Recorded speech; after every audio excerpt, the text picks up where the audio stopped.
Indian മഹാസമുദ്രത്തിന് മുകളിലൂടെ പറക്കുന്ന ഒരു വിമാനത്തിനുള്ളിലാണ് ഇപ്പോൾ ഞാൻ. സഹയാത്രികർ മയക്കത്തിലും മൊബൈൽ ലോകത്തുമൊക്കെയാണ്.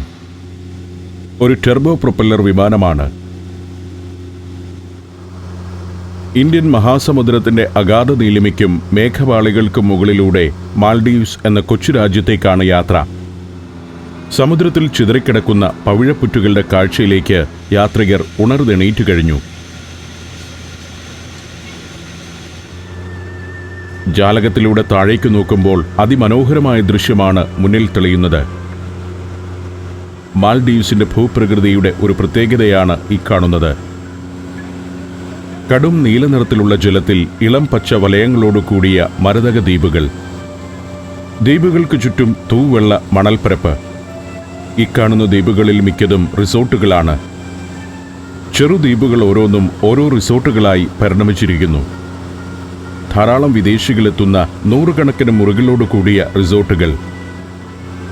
ഇത്തരത്തിൽ സമുദ്രത്തിൽ അങ്ങിങ്ങായി ചിതറിക്കിടക്കുന്ന 1192 ദ്വീപുകളുടെ ഒരു സമൂഹമാണ് മാൽഡീവ്സ് എന്ന രാജ്യം. കടലിനടിയിൽ പവിഴപ്പുറ്റുകൾ കുന്നുപോലെ വളർന്ന് ആഴം കുറഞ്ഞ ഭാഗങ്ങളാണ് ഇളം പച്ച നിറത്തിൽ കാണുന്നത്. ആഴം കൂടുന്തോറും നീലനിറം വർദ്ധിക്കുന്നതാണ് കാഴ്ച. ദ്വീപുകൾക്ക് ചുറ്റും ആഴം കുറഞ്ഞ ഭാഗമാണ്. മണൽപ്പരപ്പിന് മീതെ സ്വിമ്മിംഗ് പൂൾ പോലെ നീലജലം.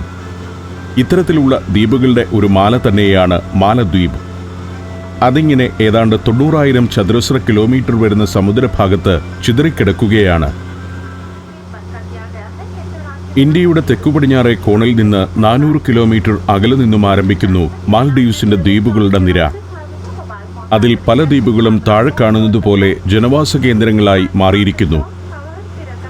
ഓരോ ദ്വീപും ഒരു പട്ടണമോ ഗ്രാമമോ റിസോർട്ടോ ആണ്. ദ്വീപുകളെ ബന്ധിപ്പിച്ച് സീപ്ലെയിനുകളും ബോട്ടുകളും സർവീസ് നടത്തുന്നു. കുറെ ചെറുദ്വീപുകൾ ചേർന്ന മാല പോലുള്ള ഒരു സമൂഹത്തിന് ഒരു അറ്റോൾ എന്നാണ് പറയുക. അത്തരത്തിലുള്ള 26 അറ്റോളുകളാണ് മാൽഡീവ്സിൽ ആകെയുള്ളത്. ദ്വീപുകൾ ഓരോന്നും പിന്നിട്ട് വിമാനം നീങ്ങിക്കൊണ്ടിരുന്നു. മാലെ എന്ന തലസ്ഥാന ദ്വീപിലേക്ക് അടുക്കുകയാണെന്ന അറിയിപ്പ് വന്നു കഴിഞ്ഞു. പ്രൊപ്പല്ലർ വിമാനം താഴ്ന്നു തുടങ്ങിയിരിക്കുന്നു. യാത്രികർക്ക് പുറത്തെ കാഴ്ചകളുടെ ഫോട്ടോ എടുത്ത് മതിവരുന്നില്ല. മാലയിലേക്ക് താഴുമ്പോൾ കാണുന്നതും സമുദ്രത്തിന്റെ ആഴം കുറഞ്ഞ ഭാഗങ്ങളാണ്. ഇന്ത്യൻ മഹാസമുദ്രത്തിൽ ഏറ്റവും അധികം പവിഴപ്പുറ്റുകളുള്ള മേഖല.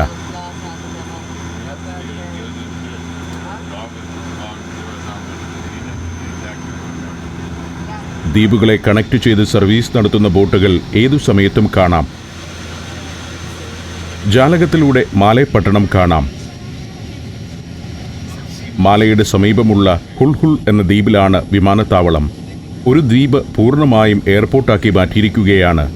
പണ്ട് ഒരു ചെറുദ്വീപായിരുന്നു ഇത്. പവിഴപ്പുറ്റുകൾ ഡ്രഡ്ജ് ചെയ്ത് കൊണ്ടുവന്നിട്ട് ദ്വീപിന്റെ വിസ്തൃതി വർദ്ധിപ്പിച്ചിരിക്കുകയാണ്.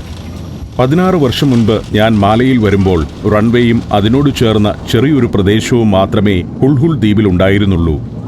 വലതുവശത്ത് പുല്ലുപിടിപ്പിച്ചിരിക്കുന്ന ഭാഗങ്ങളൊക്കെ പവിഴപ്പുറ്റുകളിട്ട് ഉയർത്തിയെടുത്തതാണ്. നീളൻ ദ്വീപിലെ റൺവേയിലൂടെ ഇത് കടലിലേക്കാണ് ഓടിയെടുക്കുന്നതെന്ന് തോന്നും. ദൂരെ മറ്റൊരു ദ്വീപ് കാണാം. ഹുളുമാലെ എന്ന ദ്വീപാണത്. ഡ്രഡ്ജ് ചെയ്ത് പവിഴപ്പുറ്റുകളിട്ട് ഉയർത്തി ഗവൺമെന്റ് പുതുതായി രൂപപ്പെടുത്തിയ ജനവാസ കേന്ദ്രമാണ് ഹുളുമാലെ. ടൂറിസത്തിലൂടെ വലിയ വളർച്ച നേടുന്ന രാജ്യമാണ് മാൽഡീവ്സ്. ലോകത്തിന്റെ പല ഭാഗങ്ങളിൽ നിന്നും വലിയ വിമാന കമ്പനികളൊക്കെ ഇവിടേക്ക് സർവീസ് നടത്തുന്നുണ്ട്. സിംഗപ്പൂരിൽ നിന്നും റഷ്യയിൽ നിന്നുമൊക്കെ നിരവധി വിമാനങ്ങളാണ് ഇവിടെ എത്തുന്നത്. വിമാനം നിശ്ചലമായി. മറ്റു യാത്രക്കാരുടെ പിന്നാലെ ഞാനും പുറത്തേക്കിറങ്ങി. ഒരു ചെറിയ എയർപോർട്ടാണ് മാൽഡീവ്സിൻ്റേത്. എയ്റോ ബ്രിഡ്ജ് പോലുള്ള ആധുനിക സജ്ജീകരണങ്ങളൊന്നുമില്ല. ടൂറിസത്തിലൂടെ വളരുന്ന ദ്വീപു രാജ്യങ്ങളിലൊക്കെ ഇത്തരം എയർപോർട്ടുകളാണ് കാണാനാവുക. ഇമിഗ്രേഷൻ പരിശോധനകളൊക്കെ കഴിഞ്ഞ് പുറത്തിറങ്ങി. ഇവിടെ എന്നെ കാത്തു നിൽക്കാൻ ഹോട്ടലിൻ്റെയോ റിസോർട്ടിൻ്റെയോ പ്രതിനിധികളൊന്നുമില്ല. ഇവരൊക്കെ മറ്റു വിദേശ ടൂറിസ്റ്റുകളെ സ്വീകരിക്കാൻ നിൽക്കുന്നവരാണ്. തലസ്ഥാനമായ മാലെ ദ്വീപിലേക്കാണ് എനിക്ക് പോകേണ്ടത്. എയർപോർട്ടിൽ നിന്നും മറ്റെവിടേക്ക് പോകണമെങ്കിലും ബോട്ടാണ് ആശ്രയം. എയർപോർട്ടിൻ്റെ ജെട്ടിയിൽ നിന്നും തലസ്ഥാന ദ്വീപിലേക്ക് ഫെറി സർവീസുണ്ട്. 1966 പ്രവർത്തനം തുടങ്ങിയ എയർപോർട്ടാണെങ്കിലും അന്താരാഷ്ട്ര നിലവാരത്തോടെ ഇത് വികസിപ്പിച്ചത് 1981 ടൂറിസ്റ്റുകളെ കൊണ്ടുപോകാൻ റിസോർട്ടുകളിൽ നിന്നും ബോട്ടുകളെത്തുന്ന ജെട്ടിയിലേക്കാണ് ഞാൻ ആദ്യം എത്തിയത്. വിമാനത്തിൽ വന്നിറങ്ങിയ ടൂറിസ്റ്റുകളൊക്കെ ഇത്തരം ബോട്ടുകളിലാണ് വിദൂരതയിലുള്ള ഓരോ റിസോർട്ട് ദ്വീപിലേക്കും പോകുന്നത്. ജപ്പാൻ, ചൈന തുടങ്ങിയ രാജ്യങ്ങളിൽ നിന്നുമാണ് ഇന്ന് ഏറ്റവും അധികം ടൂറിസ്റ്റുകൾ മാൽഡീവ്സിലെത്തുന്നത്. ചൈനക്കാരുടെ വലിയൊരു ആകർഷണമായി ഇവിടം വളർന്നുകൊണ്ടിരിക്കുകയാണ്. ഇവിടുത്തെ ബോട്ടുകളും അതൊഴുകി നടക്കുന്ന ലഗൂണുമെല്ലാം അതിമനോഹരമാണ്. മാലിന്യത്തിൻ്റെ ഒരു തരി പോലുമില്ലാത്ത സ്ഫടിക സമാനമായ ജലം. അതിലൂടെ സൗന്ദര്യത്തികവാർന്ന ബോട്ടുകൾ ഒഴുകി നടക്കുന്നത് കാണുന്നത് തന്നെ രസമാണ്. അടിത്തട്ടിലെ പഞ്ചാരമണൽ വരെ കാണാവുന്ന വിധം തെളിഞ്ഞ ജലം. അതിലൂടെ തൂവെള്ള നിറമുള്ള ബോട്ടുകൾ അരയന്നങ്ങളെപ്പോലെ നീങ്ങുന്നു. മാൽഡീവ്സ് വികസിതമാണോ സമ്പന്നമാണോ എന്നതൊന്നുമല്ല ചിന്താവിഷയം. ഇവിടെ വന്നിറങ്ങുമ്പോൾ കാണുന്ന ഈ വൃത്തിയും ഭംഗിയും നമ്മെ അതിശയിപ്പിക്കും. ഇങ്ങനെ തെളിഞ്ഞ കടലും ശുദ്ധിയുള്ള കടൽ തീരവും ലോകത്ത് വേറെ അധികം ഭാഗത്ത് കാണാനാവില്ല. നൂറുകണക്കിന് വിദേശ നിർമ്മിത ബോട്ടുകളാണ് ഇവിടെ റിസോർട്ടുകൾക്ക് വേണ്ടി സർവീസ് നടത്തിക്കൊണ്ടിരിക്കുന്നത്. ടാജ് ഗ്രൂപ്പിന്റെ എക്സോട്ടിക്ക എന്ന റിസോർട്ടിന്റെ ബോട്ടാണിത്. ജുമൈറ ബീച്ച് റിസോർട്ടിന്റെ ബോട്ട് മറ്റൊരിടത്ത് ആളെ കയറ്റുന്നു. ഒരു ബോട്ടിൽ ആളുകൾ നിറയുന്നു. റിസോർട്ട് ലക്ഷ്യമാക്കി ആ ബോട്ട് പുറപ്പെടുന്നു. അപ്പോഴേക്കും അടുത്ത വിമാനത്തിൽ വന്നവർ ബോട്ടുകൾ തേടിയെത്തുന്നു. അവർ ബുക്ക് ചെയ്തിരിക്കുന്ന റിസോർട്ടിന്റെ ബോട്ടുകൾ ഇവിടെ കാത്തുകിടപ്പുണ്ടാവും. അതിൽ കയറി അവർ പോകുന്നു. വർഷം തോറും 8 ലക്ഷത്തിലേറെ ടൂറിസ്റ്റുകളാണ് മാൽഡീവ്സിൽ എത്തുന്നത്. ഇവിടെ നിന്നുമല്ല എനിക്ക് ബോട്ടിൽ കയറേണ്ടത്. മാൽഡീവ്സിൽ റിസോർട്ടുകളൊന്നും ഞാൻ ബുക്ക് ചെയ്തിട്ടില്ലെന്നത് തന്നെ കാരണം. തലസ്ഥാന മാലെ ഒരു വലിയ ദ്വീപാണ്. അവിടേക്കാണ് എനിക്ക് പോകേണ്ടത്. അവിടെ ഒരു ഹോട്ടലിൽ മുറി ബുക്ക് ചെയ്തിട്ടുണ്ട്. ഹൗസ് ക്ലോവർ എന്ന ആ ഹോട്ടലിലേക്ക് കൊണ്ടുപോകാൻ അവരുടെ ബോട്ട് വരില്ല. വിമാനത്താവള ജെട്ടിയിൽ നിന്നും പുറപ്പെടുന്ന പൊതു ഫെറി സർവീസിൽ കയറി മാലയിൽ ഇറങ്ങണം. മുന്നോട്ട് നടക്കുമ്പോൾ ഇങ്ങനെയൊരു കെട്ടിടം കാണാം. ഇതും ഒരു ജെട്ടിയാണ്. രാജ്യത്തിൻ്റെ പ്രസിഡന്റ് യാത്ര ചെയ്യുന്ന ബോട്ട് അടുക്കുന്ന സ്ഥലം. പ്രസിഡന്റും വിദേശങ്ങളിൽ നിന്നുള്ള ഔദ്യോഗിക പ്രതിനിധികളും മാത്രമേ ഈ ബോട്ട് ജെട്ടി ഉപയോഗപ്പെടുത്താറുള്ളൂ. കൈക്കുമ്പിളിൽ കോരിക്കുടിക്കാൻ തോന്നിപ്പോകുന്ന ശുദ്ധവും സ്ഫടിക സമാനവുമായ ജലം. നിരവധി ബോട്ടുകൾ തലങ്ങും വിലങ്ങും പോകുന്നു. മിക്കതും റിസോർട്ടുകളുടെ ബോട്ടുകൾ തന്നെയാണ്. Albania, Maldives, Georgia, Ethiopia. സഞ്ചാരം വോളിയം നമ്പർ 11.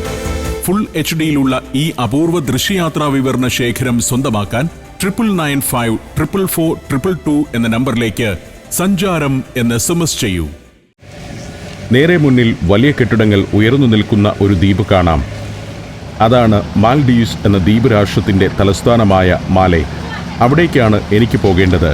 വിമാനത്താവളമുള്ള ഹുൽഹുൽ ദ്വീപിൽ നിന്നും കടലിലൂടെ 1 കിലോമീറ്ററോളം യാത്ര ചെയ്യണം മാലയിലെത്താൻ. ഈ 2 ദ്വീപുകളെയും തമ്മിൽ ബന്ധിപ്പിച്ച് നിരവധി ഫെറികൾ സർവീസ് നടത്തുന്നുണ്ട്. ചുണ്ടൻ വള്ളത്തിൻ്റെ ഓർമ്മയുണർത്തി ഒരു നൗക കടന്നു പോകുന്നു. മാലേക്കാരുടെ പരമ്പരാഗത ജലവാഹനമായ ധോണിയാണ് ഇത്. മാൽഡീവ്സിൻ്റെ രാഷ്ട്രീയ, വാണിജ്യ, സാമ്പത്തിക തലസ്ഥാനമാണ് മാലെ. 16 വർഷം മുൻപ് ഞാൻ ഇവിടെ വന്നപ്പോൾ തകരം മേഞ്ഞ ചെറു കെട്ടിടങ്ങളാണ് കൂടുതലായും കണ്ടിരുന്നത്. 8ഉം 10ഉം നിലകളുള്ള കെട്ടിടങ്ങൾ തിങ്ങി നിറഞ്ഞ ഒരു ദ്വീപായി ഇന്ന് തലസ്ഥാന മാലെ മാറിക്കഴിഞ്ഞു. കൂറ്റനൊരു കടൽ പക്ഷിയെപ്പോലെ ഒരു മോസ്റ്റ് മോഡേൺ ക്രൂസ് ബോട്ട് നീങ്ങി വരുന്നു. കിച്ചണും ബെഡ്റൂമും ഉൾപ്പെടെ എല്ലാ അത്യാധുനിക സൗകര്യങ്ങളുമുള്ള സ്പീഡ് ബോട്ടാണിത്.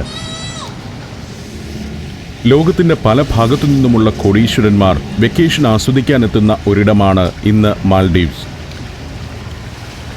ശരിക്കും ഒരു വാട്ടർ വേൾഡാണ് മാൽഡീവ്സ്. കരയേക്കാളേറെ കടൽ സ്വന്തമായുള്ള രാജ്യം. ഇതാണ് ഫെറികൾ അടുക്കുന്ന ജെട്ടി. അങ്ങേയറ്റത്താണ് മാലയിലേക്ക് പുറപ്പെടുന്ന ബോട്ടുകൾ കിടക്കുന്നത്. തീരത്തുകൂടി ഇങ്ങനെയൊരു നടപ്പന്തലുണ്ട്. ഇതിലെ നടന്നാൽ തലസ്ഥാന മാലയിലേക്ക് ഫെറികൾ പുറപ്പെടുന്നിടത്തെത്താം. ഞാൻ അവിടം ലക്ഷ്യമാക്കി നടക്കുകയാണ്. ടൂറിസവും ടൂണ മത്സ്യത്തിൻ്റെ കയറ്റുമതിയും കൊണ്ട് സമ്പന്നതയിലേക്ക് വളർന്ന മാൽഡീവ്സിന് കഴിഞ്ഞ 16 വർഷങ്ങൾക്കിടെ ഉണ്ടായ മാറ്റത്തെക്കുറിച്ചാണ് ഞാനിപ്പോൾ ചിന്തിക്കുന്നത്. ഇതാണ് ജെട്ടിയിലെ ടിക്കറ്റ് കൗണ്ടർ. ടിക്കറ്റ് ആദ്യമെടുത്തു വേണം ബോട്ടിലേക്ക് കയറാൻ. ടിക്കറ്റ് എടുത്ത് ഞാൻ ബോട്ടിൽ ചെന്ന് കയറി. വിമാനത്തിൽ വന്നിറങ്ങിയവരുടെ ലഗേജും പാഴ്സലുമൊക്കെ ബോട്ടിൽ കയറ്റുന്നുണ്ട്. ലോകത്തിന്റെ നാനാഭാഗത്തു നിന്നുമുള്ളവർ വെക്കേഷൻ ആസ്വാദ്യമാക്കാൻ മാൽഡീവ്സിലേക്ക് എത്തുമ്പോൾ മാൽഡീവ്സുകാർ ഒഴിവുകാലം ചെലവഴിക്കാൻ ശ്രീലങ്കയിലേക്കും സിംഗപ്പൂരിലേക്കുമൊക്കെയാണ് പറക്കുന്നത്. പഴയതുപോലെ ഒരു ദരിദ്ര രാജ്യമല്ല ഇന്ന് മാൽഡീവ്സ്. ഒരു 5 സ്റ്റാർ ഹോട്ടലിന്റെ സ്വിമ്മിംഗ് പൂൾ പോലെ കിടക്കുന്ന ജലത്തിലൂടെ ബോട്ട് നീങ്ങിത്തുടങ്ങി. എയർപോർട്ടിന് മുന്നിലെ ലഗൂണാണിത്. ലഗൂണിൽ നിന്നും കടലിലേക്ക് ഇറങ്ങിയിട്ട് വേണം മാലയിലേക്ക് യാത്ര തുടരാൻ. ഹുൾഹുൾ ദ്വീപാണ് മുന്നിൽ കാണുന്നത്. ജെട്ടിയിൽ ബോട്ടുകൾ നിരന്നു കിടക്കുന്നു. ഞാൻ കയറിയിരിക്കുന്ന ബോട്ട് ലഗൂണിൽ ഒന്ന് വട്ടം കറങ്ങുന്നുണ്ട്. ഇക്കാണുന്നതാണ് പ്രസിഡന്റിന്റെ ബോട്ട് അടുക്കുന്ന ജെട്ടി. മാൽഡീവ്സിന്റെ ചുറ്റുമുള്ള കടലിന്റെ കാഴ്ച എത്ര കണ്ടാലും മതിവരില്ല. ഈ ഒരു നിറത്തിലുള്ള കടൽ നമ്മൾ കേരളീയർക്ക് അന്യമാണ്. ബോട്ട് നീങ്ങുമ്പോൾ ഒരു ഭാഗത്ത് എയർപോർട്ടിന്റെ മന്ദിരങ്ങൾ കാണാം. ഇന്റർനാഷണൽ ഡിപ്പാർച്ചർ ആൻഡ് അറൈവൽ ടെർമിനലുകളാണ് അങ്ങേയറ്റത്ത് കാണുന്നത്. വിമാനത്തിൽ വന്നിറങ്ങുന്ന ടൂറിസ്റ്റുകളെ റിസോർട്ടുകളിലേക്ക് കൊണ്ടുപോകാൻ കാത്തുകിടക്കുന്ന കുറേയേറെ ബോട്ടുകൾ. പരമ്പരാഗത ധോണികളുമുണ്ട് കൂട്ടത്തിൽ. ഹുൾഹുൾ ദ്വീപ് പിന്നിലാവുകയാണ്. അതിന് സമീപത്തെ ചെറു ലഗൂൺ പിന്നിട്ട് ഇനി കുറച്ചു ദൂരം ആഴക്കടലിലൂടെ യാത്ര ചെയ്യണം. തിരമാലകളുടെ തള്ളൽ ഒഴിവാക്കും വിധം ലഗൂണിനെ ആഴക്കടലിൽ നിന്നും ഒരു ചിറ കൊണ്ട് വേർതിരിച്ചിട്ടുണ്ട്. ഉരുക്കുപാളികൾ കൊണ്ട് തീർത്ത ചട്ടക്കൂടിനുള്ളിൽ ഡ്രഡ്ജ് ചെയ്തെടുത്ത കല്ലും പവിഴപ്പുറ്റുകളുമൊക്കെ നിറച്ചിരിക്കുന്നു. അത് പിന്നിട്ട് ബോട്ട് ആഴക്കടലിലേക്കിറങ്ങി. വലിയൊരു ധോണി തന്നെയാണ് ഞാൻ കയറിയിരിക്കുന്ന ജലവാഹനം. ഇതിന്റെ പിൻഭാഗത്താണ് ഡ്രൈവറുടെ സ്ഥാനം. കൈയും കാലും ഉപയോഗിച്ചാണ് ബോട്ടിനെ നിയന്ത്രിക്കുന്നത്. ഈ ബോട്ടിലും ധാരാളം ടൂറിസ്റ്റുകളുണ്ട്. തലസ്ഥാന മാലയിലെ അപ്പാർട്ട്മെന്റുകളിലും ഹോട്ടലുകളിലും മുറി ബുക്ക് ചെയ്തു വന്നിരിക്കുന്നവരാണ്. മാൽഡീവ്സിലേക്ക് വരുന്ന ടൂറിസ്റ്റുകൾ എല്ലാം ദ്വീപ് റിസോർട്ടുകളിൽ താമസിക്കുന്നവരല്ല.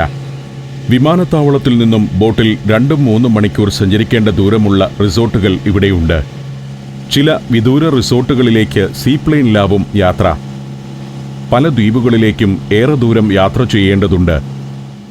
മാലയിൽ നിന്നും 1-2 ദിവസം തന്നെ യാത്ര ചെയ്തെത്തേണ്ട ചില ദ്വീപുകളും മാൽഡീവ്സിന്റെ ഭാഗമായുണ്ട്. തലസ്ഥാന മാലയോടും വിമാനത്താവളത്തോടും ഒട്ടൊക്കെ അടുത്ത് കിടക്കുന്ന ദ്വീപുകളാണ് റിസോർട്ടുകളായി മാറിയിരിക്കുന്നത്. അതിമനോഹരമായ പല ദ്വീപുകൾ ചേർന്ന അറ്റോളുകളിലാണ് റിസോർട്ടുകൾ പ്രവർത്തിക്കുന്നത്. പുറം ലോകത്തു നിന്നും പൂർണ്ണമായും അകന്ന് നീലക്കടലിന് നടുവിലെ ചെറുദ്വീപുകളിലെ വാസം ടൂറിസ്റ്റുകൾക്ക് തികച്ചും വ്യത്യസ്ത അനുഭവമായിരിക്കും. അതുതന്നെയാണ് ഇത്രയേറെ സഞ്ചാരികളെ ഇവിടേക്ക് ആകർഷിക്കുന്ന ഘടകവും. തലസ്ഥാനമായ മാലദ്വീപിന്റെ തീരത്തേക്ക് ബോട്ട് അടുക്കുകയാണ്. 16 വർഷം മുൻപ് ഞാനിവിടെ വന്നപ്പോൾ 5 നിലകളിലധികമുള്ള ഏതാനും കെട്ടിടങ്ങൾ മാത്രമേ ഉണ്ടായിരുന്നുള്ളൂ. ഇന്ന് 8-10 നിലകളുള്ള ധാരാളം കെട്ടിടങ്ങൾ ഇവിടെ ഉയർന്നു കഴിഞ്ഞു. പവിഴപ്പുറ്റുകൾക്ക് മേലെ ഉയർന്നു നിൽക്കുന്ന ഒരു ദ്വീപാണ് മാലെ. മാൽഡീവ്സിന്റെ മിക്ക ദ്വീപുകളും അങ്ങനെയുള്ളത് തന്നെയാണ്. ഇത്രയേറെ കൂറ്റൻ കെട്ടിടങ്ങളെ താങ്ങി നിർത്താനുള്ള ശേഷി മാലയ്ക്കുണ്ടോ എന്ന് സംശയിച്ചു പോകുന്നു. സമുദ്രനിരപ്പിൽ നിന്നും 2.5 മീറ്റർ മാത്രം ഉയരത്തിലാണ് മാലയുടെ നിൽപ്പെന്നോർക്കണം. തലസ്ഥാന ദ്വീപിന്റെ ജെട്ടിയിലേക്ക് ബോട്ട് അടുക്കുകയാണ്. പല ഭാഗങ്ങളിലായി സംരക്ഷണ ഭിത്തി തീർത്ത് കടലാക്രമണത്തെ ചെറുക്കും വിധം തീരഭാഗം ഒരുക്കിയിരിക്കുന്നു. ബോട്ട് തീരത്തോടടുത്ത് നിശ്ചലമായി. യാത്രികർ ഇറങ്ങുകയാണ്. ബോട്ടിൽ വന്നവരിൽ ഭൂരിഭാഗവും ടൂറിസ്റ്റുകളാണ്. ഓരോ 10 മിനിറ്റ് കൂടുമ്പോഴും ഇവിടെ നിന്നും എയർപോർട്ടിലേക്കും തിരികെയും ഫെറി സർവീസുണ്ട്. നമ്മൾ റോഡിലൂടെ വാഹനങ്ങളിൽ സഞ്ചരിക്കുന്നത് പോലെയാണ് മാൽഡീവ്സ് നിവാസികൾക്ക് ബോട്ട് യാത്ര. ചെറു ദ്വീപുകളിലുള്ള വിദ്യാലയങ്ങളിലേക്കോ ആശുപത്രിയിലേക്കോ എല്ലാം പോകുന്നതിന് ഇവർക്ക് ബോട്ടുകളാണ് ആശ്രയം. ഇതാണ് മാലയുടെ ഫേസിംഗ് സ്ട്രീറ്റ്. ഇവിടെ നിൽക്കുമ്പോൾ നീലക്കടലും ബോട്ട് ജെട്ടിയിൽ തിരതള്ളൽ ഒഴിവാക്കാനുള്ള ബ്രേക്ക് വാട്ടർ സംവിധാനവുമെല്ലാം കാണാം. യൂറോപ്യന്മാർ ബൾക്ക് ഹെഡ്സ് എന്ന് വിളിക്കുന്ന ബ്രേക്ക് വാട്ടർ തീരത്തിനുള്ള ഒരു പ്രതിരോധം കൂടിയാണ്. നിരവധി ബോട്ടുകൾ. ഇതൊക്കെ ഫെറി സർവീസിനുള്ളതാണ്. തലസ്ഥാനത്തു നിന്നും എയർപോർട്ടിലേക്കും വിവിധ ദ്വീപുകളിലേക്കുമെല്ലാം സർവീസ് നടത്തുന്ന ബോട്ടുകൾ. പണ്ട് ഇതിനൊക്കെ മുന്നിൽ ഉയരത്തിൽ വളഞ്ഞു നിൽക്കുന്ന ഒരു ചുണ്ടുകൂടി ഉണ്ടായിരുന്നു. പഴയ തോണികളെ ഒന്ന് മോടിയാക്കി എടുത്തിരിക്കുകയാണ്. ആളുകൾക്കിരിക്കാനുള്ള പ്രധാന ഭാഗത്തിൻ്റെയും പിന്നിലെ റഡറിൻ്റെയും രൂപത്തിൽ വലിയ മാറ്റമൊന്നും ഉണ്ടായിട്ടില്ല. പക്ഷേ ധോണിയുടെ മുഖമുദ്രയായ ചുണ്ട് അപ്രത്യക്ഷമായി കഴിഞ്ഞു. ആളുകൾക്ക് കയറാനും ഇറങ്ങാനുമുള്ള എളുപ്പത്തിനാവാം മുന്നിൽ തടസ്സമായി നിന്ന വളയൻ ചുണ്ട് മുറിച്ചു മാറ്റിയത്. കൂടുതൽ ആളെ കയറ്റാവുന്ന ബോട്ടുകളും വരുന്നുണ്ട്. പലയിടത്തും കടലിന് ആഴം വളരെ കുറവായതിനാൽ അടിഭാഗം പരമാവധി പരന്ന രൂപത്തിലാണ് ഇവിടുത്തെ ബോട്ടുകളുടെ ഒക്കെ നിർമ്മാണം. വിമാനം കടലിലേക്കെന്നവണ്ണം താഴ്ന്ന് മാലി ഇന്റർനാഷണൽ എയർപോർട്ടിന്റെ റൺവേയിലേക്ക് ഇറങ്ങുന്നത് ഇവിടെ നിന്നാൽ കാണാം.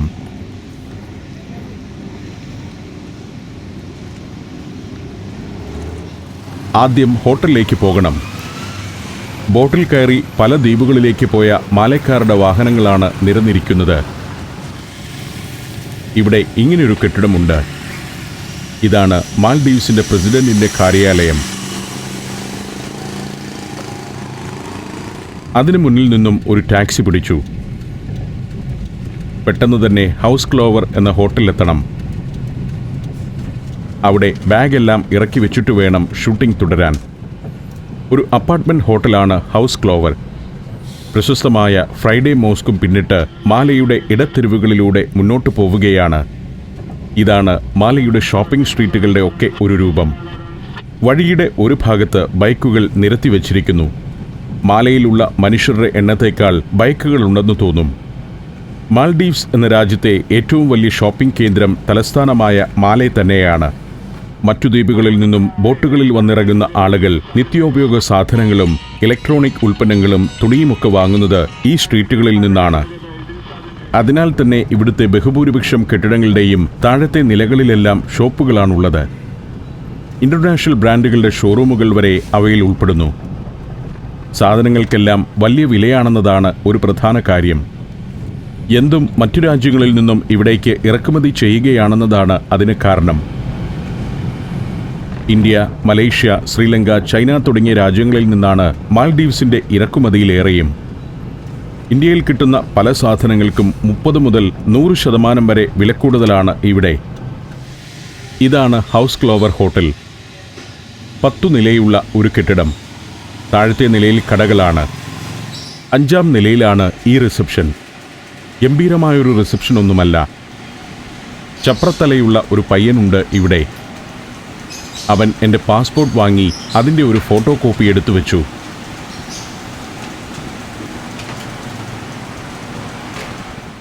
ഇനി മുറിയിലേക്ക് പോകാം. ഇതാണ് എനിക്ക് അനുവദിച്ചിരിക്കുന്ന മുറി. ആഡംബരത്വമൊന്നുമില്ലെങ്കിലും സൗകര്യപ്രദമായ ഒരു മുറി. വാടക അല്പം കൂടുതലാണ്. ഒരു രാത്രിയുടെ വാസത്തിന് 4500 രൂപ. ബാൽക്കണിയിൽ നിന്ന് നോക്കുമ്പോൾ മാലെ ഒരു കോൺക്രീറ്റ് വനമായി മാറിക്കഴിഞ്ഞതാണ് കാഴ്ച. പണ്ട് ഇവിടമൊക്കെ തകരം മേഞ്ഞ വീടുകളുള്ള പ്രദേശമായിരുന്നു.